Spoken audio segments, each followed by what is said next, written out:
free a na nso wo ba se wo ne ya ba besom na wo betie odoma kuma no enum asem no otumfo sikadwa nya mekase onhyira wo mechia wo nipa bi a waje bratena sese wo hye tete atempon me mo akwa abade wo ba sa adwumadie so mechia me ba na akwasi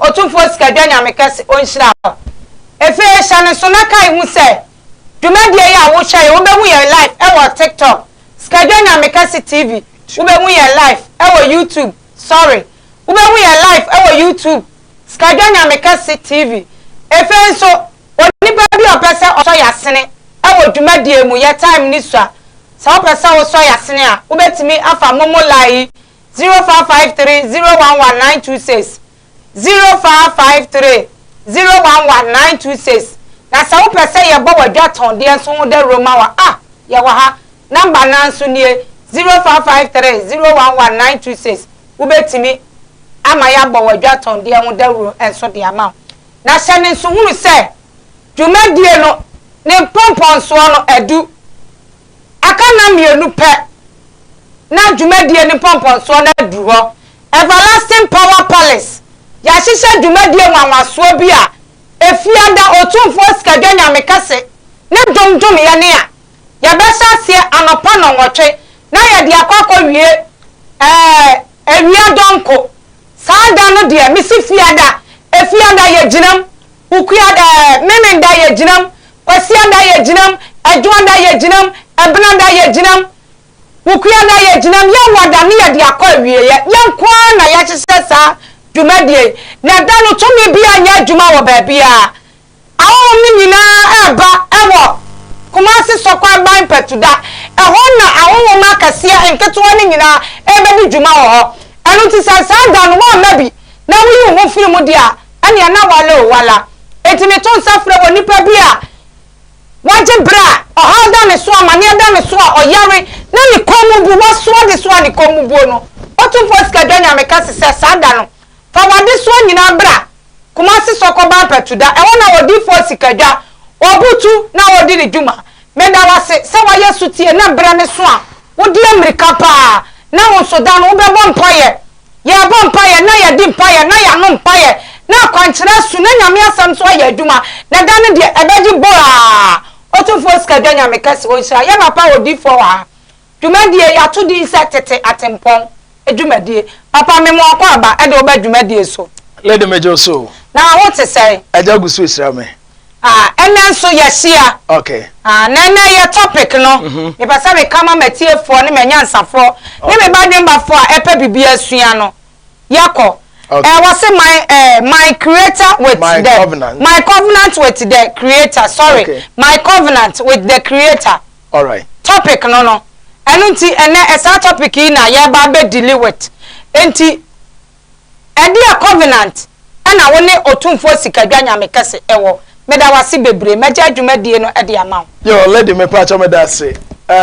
Otumfo sikadwa nyamekase ene bena nyamekase asumdwe nka nipa bia waje bre na watena se no hweye meda wase se ebra tenti anu di ahyamu nyina obufu yeda dabi obo emfro nsoso se onhwe program yi everyday bia wotena ho na asofo amohwe nyina nso memamu nyina mo odoma nkoma se obi bia na onye obi akese na omo obi ministry empeja na de ohunu kwa no eja mie kwa ma no na ohunu kwa yi sofo amuzu ba bia wo bia nso ya chia ewo kumase brekum sofo amuzu ya chia pa dwumadie wo se akwa brekum eho na ye wo owo odi ni dwuma wo se dwumadie de wani je wo pa ena efe nso me de nchia kase koma me papa aboaje a wo konkoli minim se dwumadie de konkoli fu etie ye nyina ebe ba se dwumadie bi papa eja otumfo sikadwa nyamekase onhyira wo pa ena efe nso me ba solo emranti ayene ba bia wo bia wo kumase emranti ayene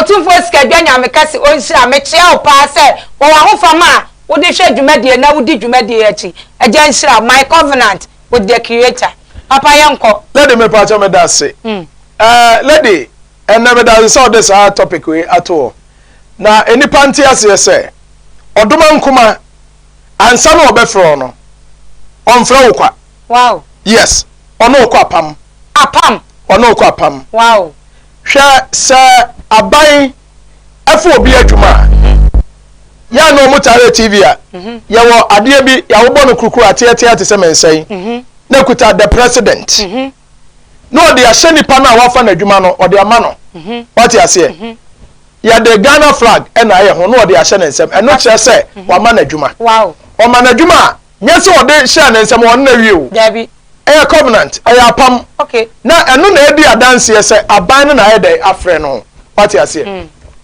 enti so nipa mpo fro nipa anaso nipa mpo mo nipa adwuma na so no ko apam de a ene ye no odoma nkoma so fro wa so mo apam odoma nkoma fra wa oba mo apam onipa bi a odoma nkoma afra na na ni susum butu ni su bia no apam wa be ko apam papa we die metiefo ni manya sa pe adisua hu ti papa fa ye ko adenti na nipa dom bebrebe wo wiase wa mfra obi ya se wo ene ohunu wo okay enti obi bi odoma nkoma be fro obi ya we so special wow we odoma nkoma niwa wow what you say wow enti eno nti na se obi de nsa ko kanya meba bia na sai nipa no ohunu amane wow what you say anya nyame bakwa bia kwa obi a odoma nkoma fa ni bia odo nsa kan wa wodo nsa kan odoma nkoma na ni kosua wow oh yes sa na de nete enye yize sa okay what you say enti lady me from free ashase no okay Genesis chapter 4 emrantie me no kobo afode ade mo odoma nkoma ya je ba ko de to ya anye ba ko de antum no kwasem ebra Cain Abel ebo afode ba no oboye oyisu moja what you say apam bia ni wa moja ankomu apam na ya apam wow apam bia ra gira moja so what you say moja na dabi okay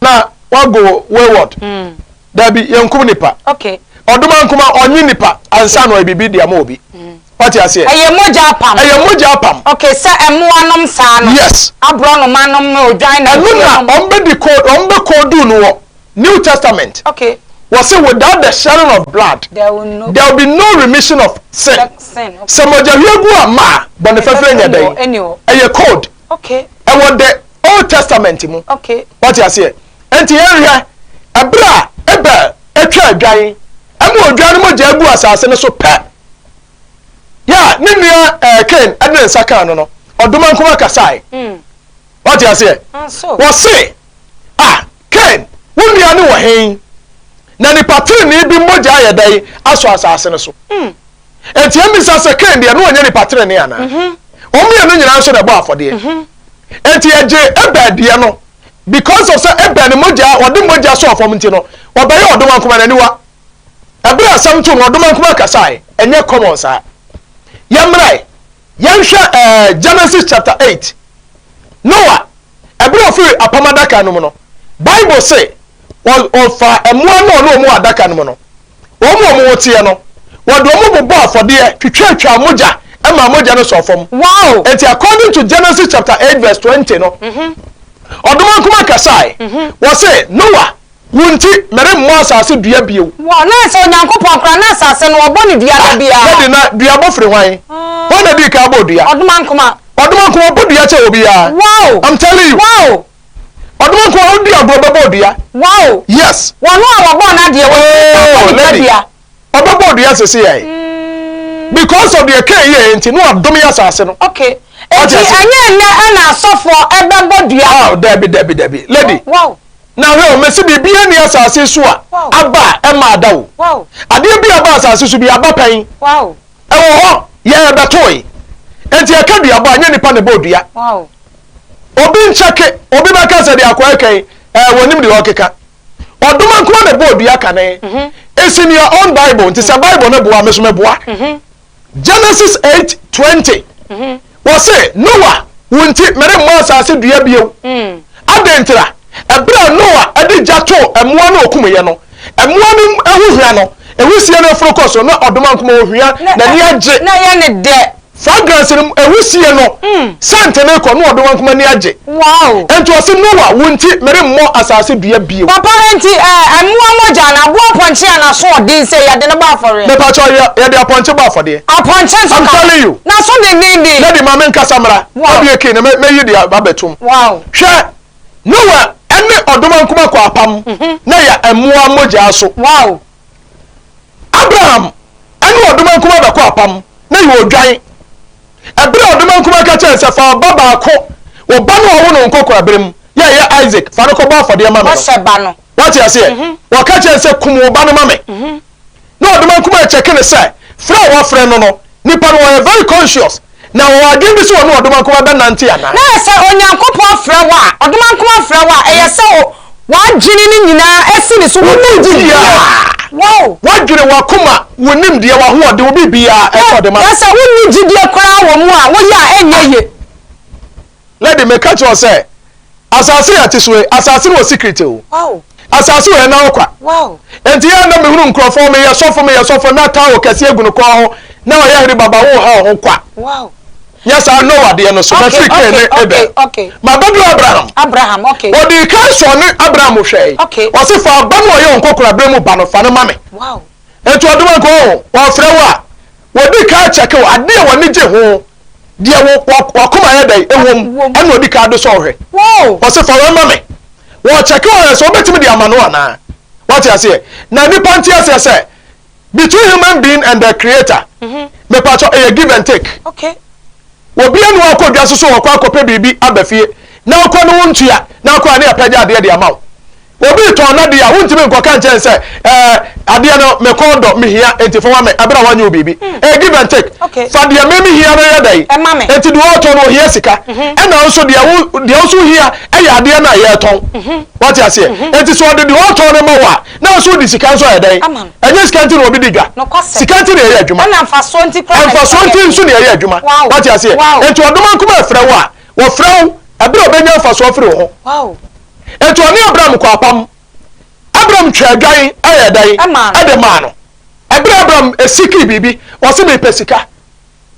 me won ma bebere me won koa na so me nisika odoma nko se me obi na mo ansa me de sa sika we be ma no je so so bibi ma me yasa wow odi for line ye 0553 011926 ofra ya be fa na ye ni wadi nkomo me da wase ye nko enti lady tie ne ye odoma nko ma Abraham twagwan ade ma no wo twagwan yo ka kire Abraham se wo baye asase nyina ja what you say ewiase nyina be frɛ wa ja wow enti na Christopher akobɔ mpa Awurade ma Abraham nhyira ne bi me pa cho ne mu ko Abraham fa so nya nhyira ennempo obi se wo kire Abraham ti ase na wo kire kora nka be ka so ye wo ka se o ye antichrist onfinya ma atwam direct what you say odoma nkomo se sada sada otie sa na otie sada otie enura na sada otie enura tete mire mu no sa na otie na na oye na dwuma won se sada what you say enti o ma Abraham twagwan ansana na ni eso Abraham okay obi ti say Gideon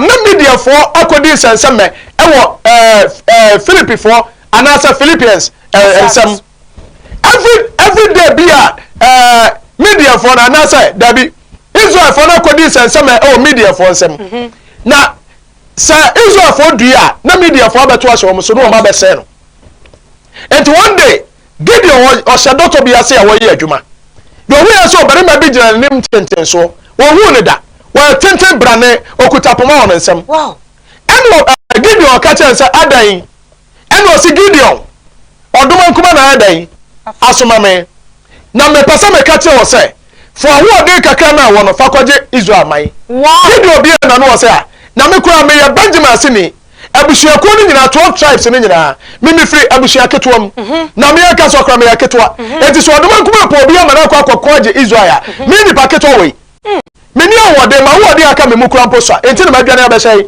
na ba ma ne ka che me say awode ketwa na wo kasa aka no fa koje o man he wonne kasa ya ana Gideon be bisa ne say na wo kra ne wan na according to nkomo no Gideon ka che ne say sa no kura say asama wo ka ebe no kura dia ene eje ona me ma afode ma wo tie ne yo eto obi nkenka Judges chapter 6 Judges chapter 7 wo be won sama american je ona ma afode ma wo na same kona same baba to dia ene ne ma won sampa asama wo ka bebem na Gideon ko fie ko kuma ponche wo hwie ne moja de gu kukuom oja abofo no oja ne ho okay abira no obofo no gina dua kase bi ho ene oja no no okoye enti okoye okokuma ponche ene ohwie ne moja ene odi gu kukuom aponche abu aponche ya na so de me ka cho se ewiase na okwa wo hey aduane bi oni padasa ne wodi bi odomanko wodi bi wow wa mam ho enti mo obi ntera ba bi nka se odomanko ma ne di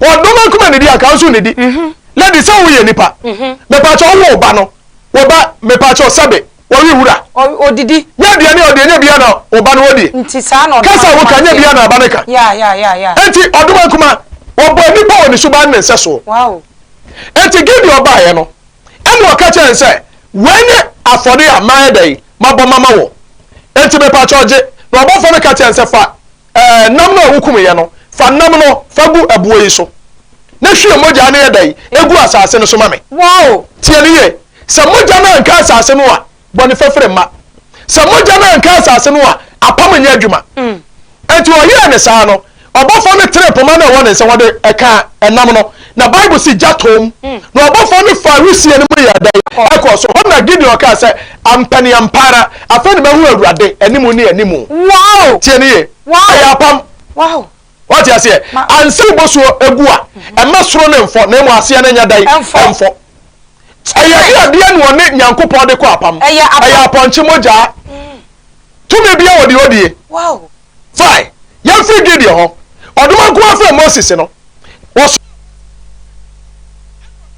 afosun eno mo ntie ma be nka ye e wo me awurade manim enti Moses ko ne ko je Israel man ko fa anim ko ne ko je wo na bra Moses beka che Pharaoh no o ka che Pharaoh se srawo ma ye nansa na ye ntwa nansa kwae ne ko ba fode ma awurade ye nyankopon wow me pa cho di afode no mo ko boye o mo ko twitwa anwan what you say na anwan ni mu no o mo twa anwan wi na awurade ka che Moses se me baba ya de bi o Misrim a Misrim fo nyina ya mbehye won enti odwan moja wei me ne mo de ya apam Hebrew ni bi akwa no fa moja ni bi kwa dai kokoko sa ho na di moja ni bi sa ho a so wo bofo ni twam na so huru moja no a eno ya apam a me ne mo ya dai ewo wonya huru moja no a on venture sa afie no what you say because of the blood wow Hebrew fo nyina obi aho anya dai anka ade achi na Misrim maka nyina ya dai awu it's in your own Bible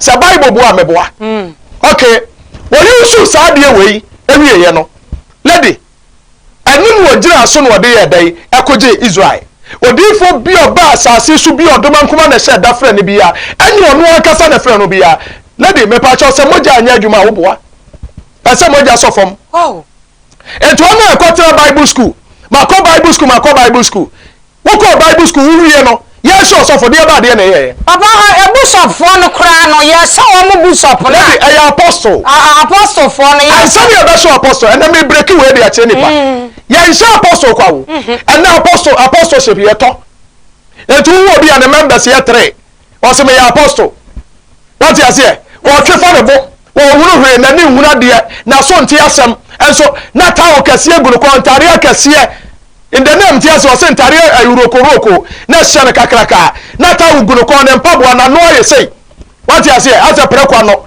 was me bishop me ya apostle wo ha ho lady ansani e be so obi apostle no ye ko bombo chia me ensa wo nsuo ano ni asoja ni atwadwan amadwan mo ja de aso nsuo no ansana yetime adai ye de san nsuo no bi abo nipa no asu ansana ya shana apostle wow sami so ya ka kire dabi wona beka wo ya kire wo and na wo bo apostle ana say ya de atare abesha na ya de cha ahya wo wo wi a wo say me ya apostle wo be kwa so de no ahya atare kakraka ewuro kakraka we ewuro diri pai no ahya atare we ewuro ko adan a wo ya apostle wo ha wo ho enti asase obi a odomankoma afra ne bia no enyi wono na esa ne ho eya bi lady sha obi to say the most senior prophet odifo akwa church of Bethesda onu America wasem enya bone so me hwe odifo akwa ne video bi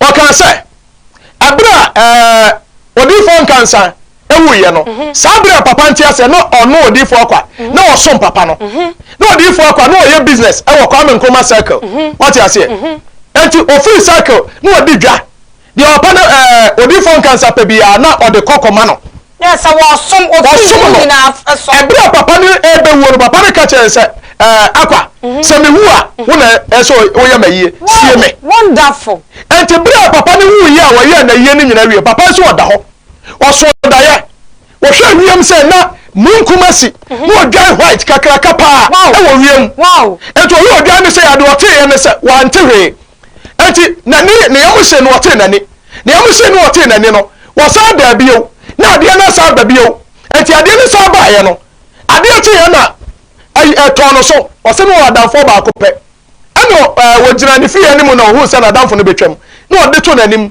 na adamfo sa no so spiritually conscious tina adamfo no wo ka da ye ne che na adamfo se a ene akwa wo jira wo ye dai yan ko po odwan na yan kokum efa na awurade na ya awurade na eyo sa ti sabre odifo kwase no woni ba bi eto odwan na adamfo se minim wo so mo kwa na enwan kase pa miensa ya na se ka ne bo a wontimi nto no enwan kase miensa na ba ko mo a wo hu sa adwan na te se de yi kire ndaye ni mo no eto ya no ka kire de oto odwan ne se sa adwan mepe ena ni pa ka kire se obi ato ena o se mesrawo se ni pa no oto no 1 cedi a me meto 2 cedis wo pa ni pa ne chewo ena ni pa ne de ma no ena oto eja ade gu ka na chi ena mo ne kire ashaman kobo mo afore wo so kodu ba bi ne na ba bi ayete se asa hona esa okọ mountains a sabi abo ne tintim ho no na ho ne nyina wura bi ane ho to mu du ho no a na da Africa chen se akwa ho ha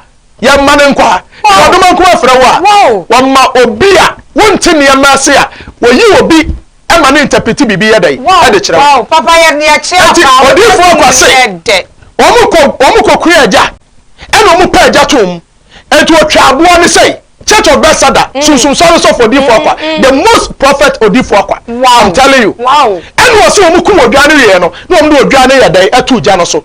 Now a Janice Asheno was a Russian Anya black, a Russian in white. A Russian in Oma and Fed Ghanamo, Marco Crampania day. Wow. And not to Papa make some busa say. So on Yamia or Fra will create an hour Fra. Once upon me and our no. Let me patch Ebra odoman kuma skadwa na mekase ne bana na mekase. I am telling you. Wow. Lady, me pacho me say without the shedding of blood, there will be no remission of sin. Wow. Me, lady, me nim asamu this year, na nya pretender wo. Ghana for ntie me. Me meta ntum futu onya dai emu ni pani. Me yo hene, ohwe me na ase ya dai. Me ya hene. What you say because do fra me no, on the ka dey hene kane. Wow. Yes, ento e ma fade a.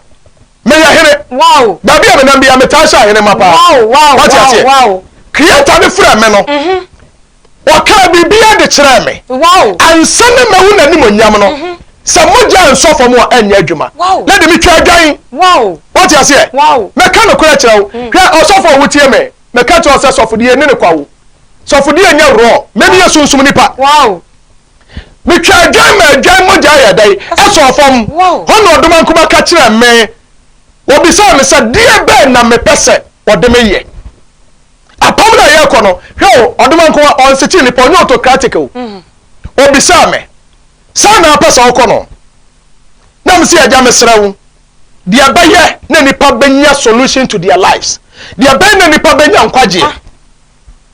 Ano se anu ni moja no amema ade so fom. Papa me hu sa wote bia no wasesa kakrama. Me pa cha fa me.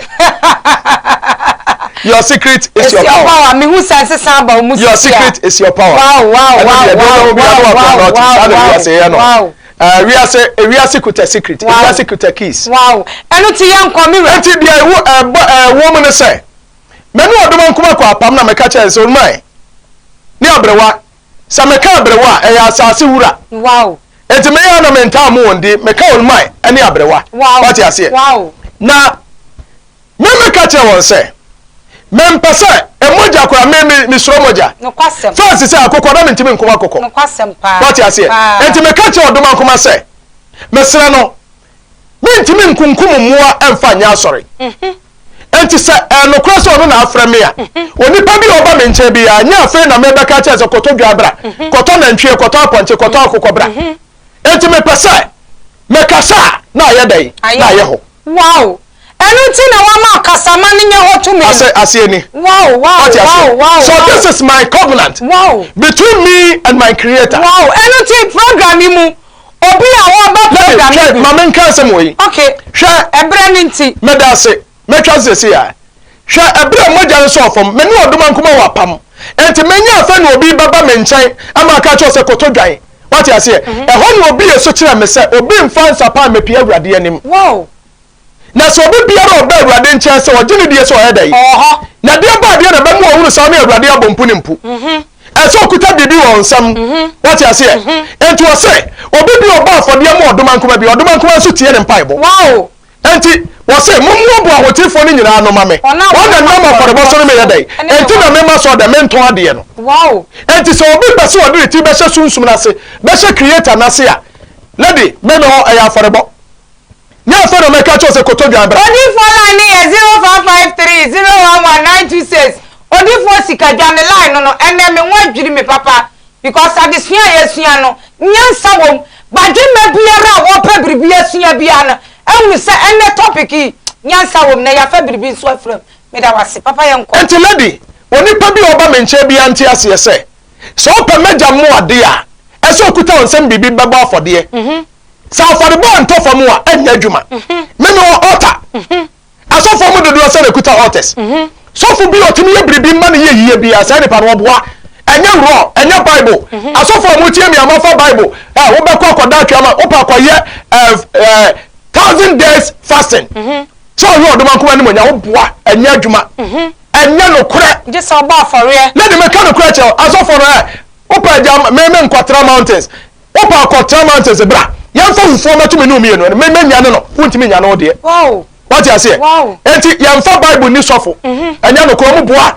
Maka no kra che opa afa o mpenso ajai. Me de me no kro na maka. Do o pese oba menche no otie me no omra na yamo no do ompe no onko. Onko ne baby. Me ni problem. Enti dwuma die no papa aka smara mienu pe. Program ya de animu yi.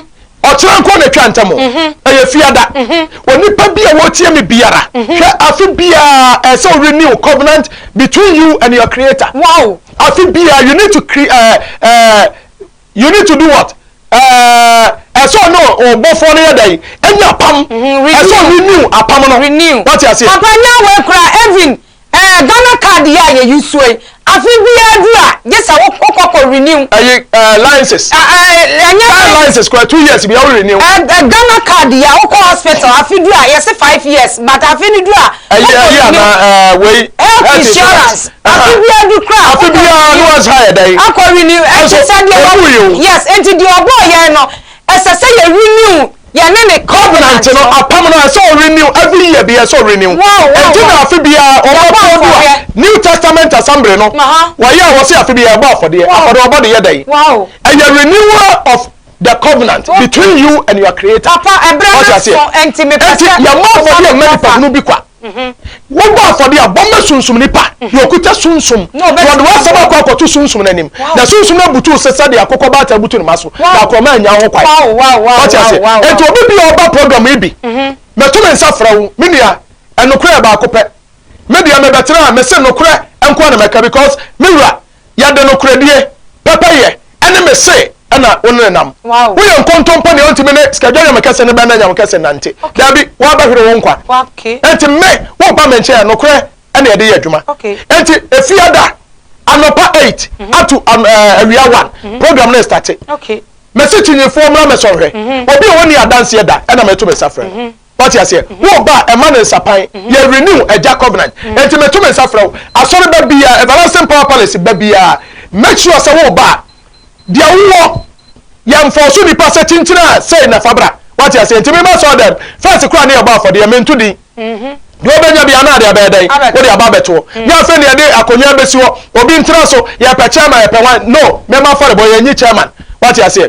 Enti lady asori ba bia everlasting power palace member biara enya na adwe so oba beba for de meja e was our program we mu na ma nipa no what me renew the covenant between eja and abrewa what you say oso ni asase wura e ho asem na make entimi ni a wo ma asori order na person oba bia no wo ba kuta won nsem biribi fabra beba for de what you say ya for about 500 cedis enti so oba no be ukuta 500 cedis bia utime ba for de na be rest assured say wunya ba for de wie wo fi e ba ye wo so wa che no wo fi e bo so wo so wa che no to me bia ntime no ni asie bio just a one case of free just kokoye bone dia won pese obi de ba ya wo so fa nkoye dai amfa nye obi do yonko se wunia edutwa obi na ntim fa mpa dua ne ni emwa ni mra de bra wo wose enkasa ntie obi asam ni nyina ne enti me pa chaw me de masam no esi e wa ha ya oni a wotie me sanka asofo nyina beka no kore e reveal secret a me ka chaw sanka nipa wo nkyere ne sa me de maka de ya chaw me nua se opa afa menim dia wo badua fa me ho me ye antichrist me gitum me ye satan me gitum me free nyame me gitum me free nyame me gitum dia obeka che me nyama sam me dia menim ene dia ka che me na mabeka che wo me dia no di force kadwa me number is 0553 011926 me wo YouTube so sikadwa nyame kase TV ana person follow me our TikTok also eye sikadwa nyame kase official anase sikadwa nyame kase 1 eho eye me ya na famous me pa chaw me ye wo school ne ya friend University School of Champions ya teten krofo wanna wo person osu sunsum sem no nya sunsum no mo onya sunsum no nante e de boy ho bra enya sofo nko a businessman ana obi a person de sunsum di dwuma bia school no o person oba bia mpacho etua admission enti enche ne ya ba start school no enti so o person oba duane a obetua fra 0553 011926 now so ya do aka ho bi aya WhatsApp ana yesua de wo so enti agya nso agya nya okese agya ya adomo a o chere ba saba be hia me kire osuma otumfo